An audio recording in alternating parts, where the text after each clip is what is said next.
पण त्यासाठी खूप करेज लागते. रिॲलिटी जशी आहे तशी पाहण्यासाठी आपल्याला प्री एक्झिस्टिंग बिलीफ्स सोडावे लागतात. जेव्हा तुम्ही चेंज टाळता आणि रिजिड बिलीफ्सला चिकटून राहता, तेव्हा तुम्ही स्वतःला हॅपीनेसपासून दूर ठेवता. तुमच्याकडे 2 चॉईसेस असतात.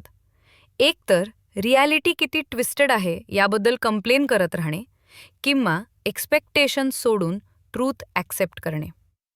पहिला ऑप्शन तुमच्या लाईफमध्ये कॉम्प्लिकेशन्स वाढवतो आणि दुसरा ऑप्शन त्या एलिमिनेट करायला मदत करतो. इथे करेज या वर्डकडे लक्ष द्या. त्याचा मीनिंग आपल्याला सगळ्यांना माहीत आहे, पण आपण तो रिअल लाईफमध्ये प्रॅक्टिस करतो का? ट्रू फ्रीडम आणि हॅपीनेस मिळवण्यापासून आपल्याला अडवणाऱ्या गोष्टी सोडायला आपण तयार आहोत का? या बुकमध्ये ग्रीक फिलॉसॉफी आणि एडलेरियन सायकॉलॉजीमधील अनेक आयडियाज आहेत, ज्या आपल्याला हे इश्यूज टॅकल करायला मदत करतात.